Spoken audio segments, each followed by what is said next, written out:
And welcome to the SDLSportsPage.com. We have a new feature which we're proud to announce today. We've hooked up with St. Anthony's Medical Center here in South County to offer you some tips on sports medicine. We've always had a healthy lifestyle page, but now we've added a sports medicine page to the site, and we'll be answering questions and talking about some of the injuries that happen to athletes around the St. Louis sports community and getting some expert opinions from a couple of guys that we wanted you to get to know here on the site. Our experts will be Dr. Nick Greiner and Dr. William Feldner. We appreciate them for joining us here today. They also, of course, practice here at the South County Family and Sports Medicine Clinic, part of St. Anthony's Medical Center. I guess, Dr. Greiner, we'll start with you. Tell us a little bit about your background and what we can offer to our readers here on the STL Sports Page. Okay, well, I grew up in the St. Louis area. I did my training, medical school at Kirksville College of Osteopathic Medicine, then did residency at the University of Missouri, being trained in general medicine and sports medicine, then did a primary care sports medicine fellowship at St. Louis University that finished up in 2012. Now, Dr. Feldner, we'll get some input from you. Well, I'm actually not a St. Louis native. I grew up in Oklahoma. Well, we still like you. Thank you. Came to St. Louis for my sports medicine fellowship, and that was a lot longer ago than 2012. I've been around for a little over 20 years in the St. Louis area, practicing family medicine as well as sports medicine. And I know you have some connections with Lindenwood University as well as with the National Volleyball Team. I do. I'm one of the team physicians for Lindenwood University, so I see a lot of their athletes. I'm also a physician for USA Volleyball, which typically I cover the women's junior national team when they go off in the summer for a tournament, usually a world tournament or a continental championship.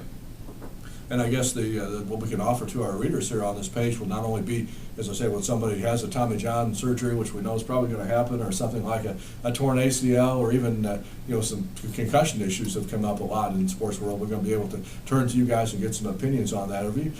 As you've been into the business, I guess you've been in the business longer, how have you seen the field of medicine as it relates to sports change and the connection between the two? Well, it's interesting because when I actually first started, there weren't very many people doing sports medicine. It was an emerging field. I mean, there were practitioners doing sports medicine and treating athletes, but it wasn't really known as sports medicine. So it's evolved a lot, particularly in the field of research.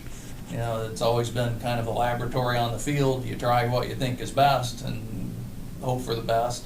But now we're actually getting more research studies, particularly in concussions, and finding out some interesting things about that and hoping to learn how to deal with those a little bit better in the future.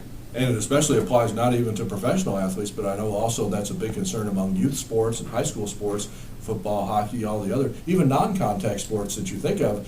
It can have an effect on some of those younger kids as well. Absolutely. I think sports medicine is a term that gets thrown around and it sounds kind of fancy with athletes and high-profile people, but sports medicine in a lot of ways just kind of helps direct healthy living and injuries that can come up with any variety of activities at any level, any age. And you don't even have to be an athlete to get an injury or have something that would, sprain your knee or sprain your back or anything like that would happen to an athlete, but it could happen to a weekend warrior or anybody else as well. And I know you guys see those patients all the time too. I would say the vast majority of sports injuries happen in non-athletic people, so it doesn't matter whatever your activity level or expertise may be.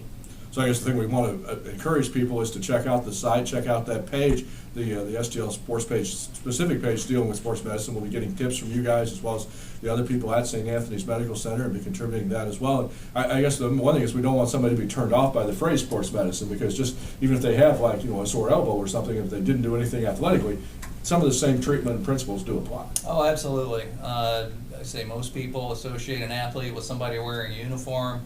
I consider anybody who's physically active to be an athlete or somebody that we can help.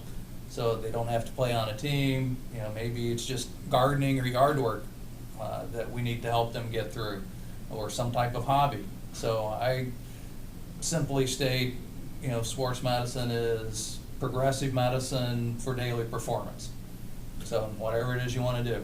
And so we'll be having both tips from these guys on a regular basis. We'll be doing podcasts here on the site with both Dr. Greiner and Dr. Fellner on a regular basis. And then as well, of course, when injuries happen with other athletes here in the St. Louis area, we'll be getting some feedback and opinions from those guys. So guys, we thank you very much for joining us. We thank you for participating here on the website, and we look forward to having a good long relationship with you guys. And hopefully we will need you just as an expert opinion, as not as a personal experience here, although I do have kind of a sore arm, which I was going to ask you about.